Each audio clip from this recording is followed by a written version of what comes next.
The day that I'm filming this is August 1st. That means it's still incredibly hot outside and I don't want to heat up my kitchen, so it's another week of Crockpot dinners. Hey y'all, I'm Mandy, and this is Mandy in the Making. Today I'm going to be making some Crockpot stuffed peppers. So we love stuffed peppers in our house, and when I saw that this one could be made in the Crockpot, it intrigued me. Bonus, you don't have to pre-cook your meat. It's gonna go raw into the stuffed peppers. I went ahead and cooked up a cup of white rice earlier, which makes 3 cups cooked, just in case you didn't know. If you wanted to make this even healthier, you could do 1 cup of uncooked quinoa in place of that. So just wanted to throw that out there.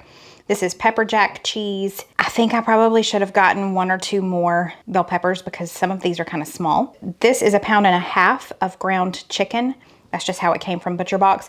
So I'm not gonna use the entire thing. We only need about 1 pound. So I'm gonna save the other half and cook that up for some lunch tomorrow. I'm gonna slice the tops off. I wanna slice as little as possible off of the top, just so that I have enough room to stuff these really well. And then I'm gonna go through and just cut out the ribs and seeds. There we go. Now to this large bowl, I have 1 pound of ground chicken. You could definitely use lean ground beef or turkey if you wanted to. To this, I'm gonna add 1 can of black beans that I drained and rinsed. We're gonna add a can of fire roasted diced tomatoes. We are gonna leave their juice in. The recipe listed several different spices to use. I'm just gonna use taco seasoning because all the spices that it talked about are right in here.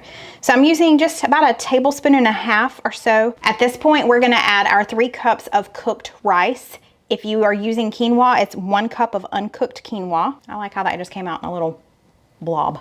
And then we're also gonna add in about half of this cheese. I've got about 1.5 cups of pepper jack cheese that I already shredded. We'll add in about 1/2 of that now, and let's mix this all together. I was just thinking, oh, I should taste this before I put it in. No, Mandy, don't do that. It has raw chicken in it. Let's not taste it before we put it in. We're just gonna trust that it's great.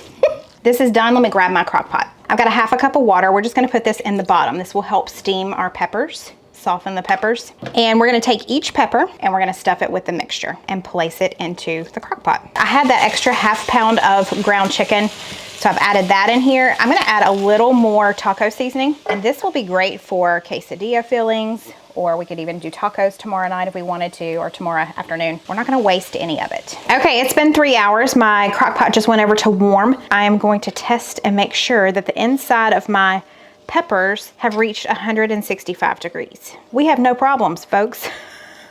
They're good. We're gonna take the remaining pepper jack cheese that we had from earlier and just sprinkle it over the top and put the lid back on it and let that melt down, and then it's gonna be time to eat. How about a stuffed pepper? How about it? So you can serve this with salsa, with sour cream, hot sauce. Oh. Yes. I like the Tex-Mex flavors there. Yeah. Gotta kick it up a little notch here. I think I'm gonna grab me some salsa, but yeah. Yeah, it's really good. It's light. It's very light. Yeah. Gonna pair great with a salad. Yeah, here. with our salad, yeah. So little contrasting flavors there and textures and stuff. Well, I'm glad you like it. All right. Good. I'm gonna dig in. I'm gonna go grab some salsa though. Y'all, I mean, just look how pretty that is. It just looks so good. And then right here next to this salad and my Clemson cup, go Tigers. As I'm eating this, it's delicious, by the way. I'm doing mine with salsa. Steven said, you know what would have taken it over the top? Is if I would have, instead of just doing plain white rice in there, either making the cilantro lime rice and adding it in there, or the Mexican style rice that I make. Both of those recipes, I'll try and remember and link those below if you've never tried them. They're both great, but that would have added an extra level of flavor, but these are very good. This is a winner. Okay, y'all, it is time for our second meal. Tonight we are having spaghetti and meatballs, but it's not just any meatballs. These are special meatballs. They are ricotta meatballs. We're gonna start them on the stove and finish them in the crock pot. Little side note before we get started, if you're ever looking for a recipe of mine, just go to my website, mandyinthemaking.com. I've got some original recipes there, and then I've got recipes that I've found on the internet and shared with y'all. Not every single recipe I've ever made is on that website. I am slowly building it up, but if you're ever looking for a new recipe for the week and you don't want to have to go through all of my videos, just go to my website and check it out. Chances are you'll find a really good recipe for your family there. That was a little plug for my website. Now let's start cooking. Okay, to get started, I just need about 1/2 cup of Parmesan cheese. I'm gonna grate that. I need to chop up this parsley and then chop up or dice up this onion. I've got this kind of medium-sized skillet. I'm going to add about 1 tablespoon of olive oil to it. I have already heated it to about medium heat. Okay, so we're just gonna add our diced onion in here. We're gonna soften this for about 5 minutes. We will add some garlic in just a few. Do you want Parmesan cheese? Oh, did I drop some already? Here's more. There you go. No, I don't have any more. I'm done. Okay, well, I'm gonna go wash my hands. Thanks.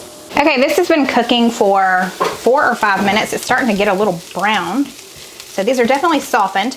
Let's add in a little bit of minced garlic, about a tablespoon, maybe a little more. And we'll just cook that for another 30 seconds. And then we're gonna take this off to cool. This needs to be completely cooled. So that's why we did this first. Okay, now let's get started on our ricotta mixture. I need a 15-ounce tub of ricotta cheese. I'm also gonna be adding 1 teaspoon of dried basil, 1 teaspoon of dried oregano, and 1 teaspoon of dried parsley. And we need about a teaspoon of minced garlic. I've got a little more than a teaspoon, but y'all know how we do. That's it for the ricotta mixture. So let's just mix this all together and set it to the side. I took off my rings because I'm gonna have to mix this with my hands, which is my least favorite thing to do. But we're gonna add a pound of ground beef. This is 85/15. You wanna do 85 or 80. You don't wanna do super lean. And then I'm also gonna be adding in half of this ground pork. This is a pound, we only need half of it. You could do 1.5 pounds of ground beef if you wanted to, or you could do another 1/2 pound of ground veal if you wanted to, however you wanna do your meat mixture. And I just realized this doesn't go in the bowl quite yet. We're gonna remove that. We've gotta season this before we add it in. Take 2.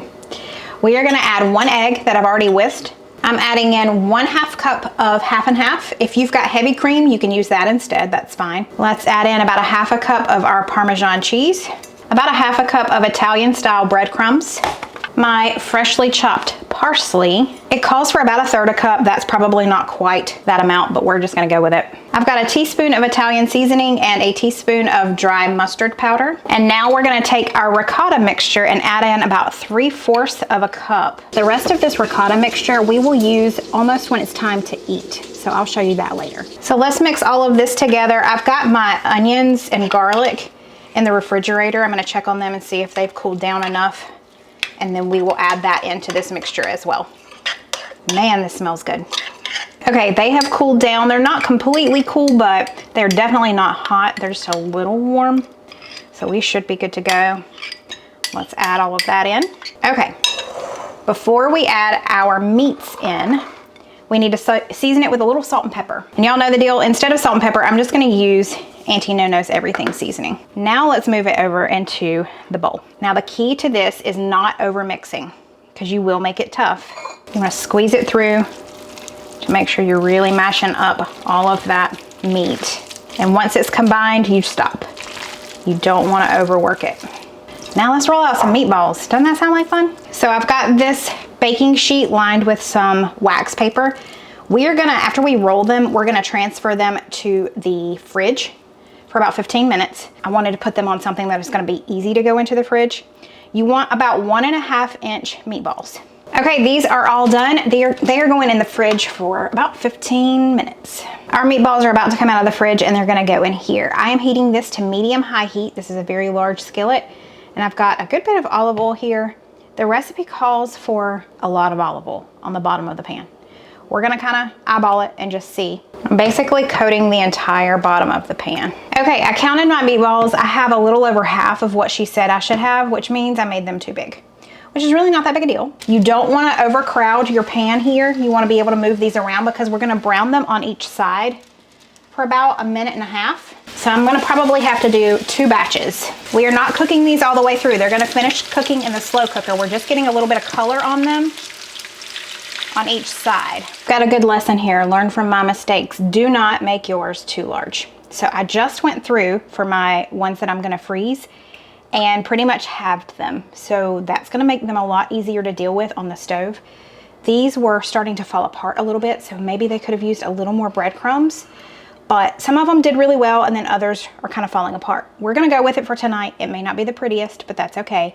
But just a little lesson. Don't make your meatballs this size. Make them this size. We are gonna go ahead and put these on the stove and brown these, and then they're going to, I'm gonna flash freeze them and then stick them in a bag, and then all I'll have to do is thaw them out and stick them in a slow cooker with some marinara sauce, and we'll have spaghetti and meatballs for another night. While I am letting my second batch start to brown up, we're gonna add our first batch into the bottom of the slow cooker. Now, if you're doing the entire amount, you're gonna use pretty much 2 jars of marinara sauce, but since I'm only doing half today, all I need is half. Pop the lid on it, and we're gonna cook it on low for about 6 hours. Okay, y'all, it has been all day long. I am so very thankful that I put dinner in the crock pot earlier today because today got crazy busy. You remember I have this in the fridge? The rest of this ricotta mixture? I'll show you. Well, y'all, I said I was gonna show you and then I forgot to hit record, but all I'm doing is going in and putting spoonfuls of this ricotta mixture all throughout. We're just gonna let this sit while I boil the noodles. I will tell you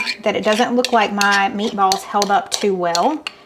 Some of them are falling apart, but again, this was my larger meatballs. I should have done the smaller ones. So now all I need to do is boil our noodles to go along with dinner. I've been looking forward to this. He got off work and he was like, I'm hungry, are we eating yet? I said, no, we got like another hour. He was not happy. This is good. How's the meatball? It's really good. Yeah? Really, really good. I love the texture of it. Very soft. Mm-hmm. Ma'am, I'm trying to record something. Mom, I want a meatball. Gracie Lou. Poor little old thing ain't never had a bite of food in a day in her I life. know, I don't know how you live to be 18. Bless her heart. Starving to death, just living on cheese. Back to regularly scheduled programming. This reminds you of lasagna because of the ricotta cheese, but I ain't hating it. I ain't mad at it. No mad. And there's no... No madation? Oh my gosh. It's been a long day. It has been a long day. You have been like completely in the zone today for work. So Been in the zone. in the zone. In the zone. The auto zone. I was about to say auto zone. Oh my. Great meal. Love the flavor. Tremendous. I think the meatballs are great. I mean, yeah, they Kind of fell apart. kind of fall apart, but I don't know. I kind of like that. Yeah, it's great. It mixes in really well with It's the not sauce. dry. You can bet on that. No, not dry at all. They are delicious. Highly recommend this one. Okay, y'all, it is the third night of the week, and that means it's Subbie Supper night. If you are new here, Subbie Supper just stands for Subscriber Supper. If you want to send in one of your family's favorite recipes, just check the description box down below. There is a link there for you to fill out a Google form. Tonight, we are having Italian-style cabbage, sausage, and potatoes. I love this recipe because it pretty much is a dump and go recipe. Put everything in there, let it do its magic in the crock pot, and you're ready to eat later on. This recipe comes from Dustin. Dustin is 35 years old and he is wheelchair bound. When he was about 3 years old, he was diagnosed with spinal muscular atrophy. I think I said that right. SMA for short. He does live on his own now with the assistance of caregivers, and he also has a fur baby, a female German Shepherd named Roxy. He said he really loves this recipe and his caregivers love it too, so we're gonna give it a shot. So thank you, Dustin, for sending this in. Let's get started. Okay, so I just need to quarter this head of cabbage. So we're gonna do that, and then I'm also going to chop up these baby red potatoes. He said you could use 3 or 4 russet potatoes if you wanted to in place of this. And then you just need a whole can or a whole jar of dressing. We used a little bit of this dressing in our mango salad recently, but it's pretty much the entire thing. So I think we should be good. That is never a delicate process. Oh my word. Oh, do you wrestle with this when you have to take the stem out? Now that we've done that, let's quarter this. So you start by putting your 4/4 of your cabbage down in the bottom, and then these go in right on top of the cabbage. Lastly, I've got this smoked sausage. So we're just gonna chop this up into pieces. You can use 1 or 2 of these, just depending on how many people you're feeding. I'm gonna cut it into about 1 to 1.5 inch pieces, and we're just gonna put these on top of everything. Now we're gonna take our bottle of dressing and pour it all over the top. And we're also gonna add in about 1/2 cup of water. I'm gonna put this on low for 5 to 6 hours. You could do it on high for about 3 to 4 hours, but I'll see y'all back here in a little bit. I did not make that sourdough bread. We got it at a local produce stand. Let's start with some cabbage. How about it? Man, there's some flavor in that. Yeah? Like a kraut. Okay. It's like sauerkraut. Yeah. Okay. Very much like sauerkraut, and then you have the flavors of the smoked sausage permeated Yeah. through there. Permeated. Look at you with your big word. He did bring this to the table. You'll have to let me know below. Do you like chow chow? Do you even know what chow chow is? He likes the hot chow chow. We got this from that same produce stand that we got the sourdough from. So he was going to put some chow chow on it. I also brought some Auntie No-No's firecracker sea salt to sprinkle on mine. Get you some of that chow chow. Yeah. Yeah. Put you a smidgen of that hot chow chow on there. A what? Smidgen. You drop the D?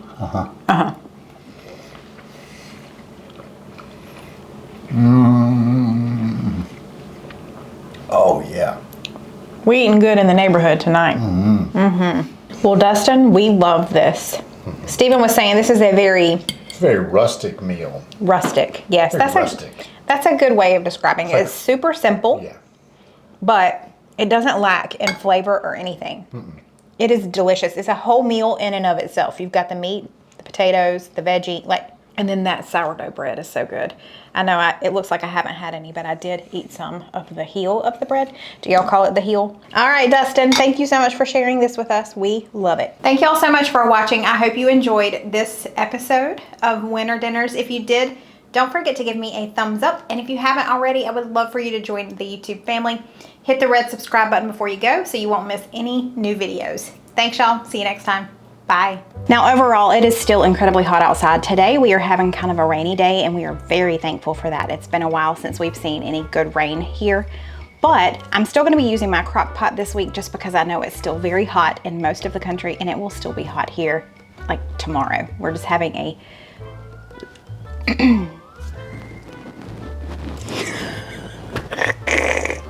I can't press the button.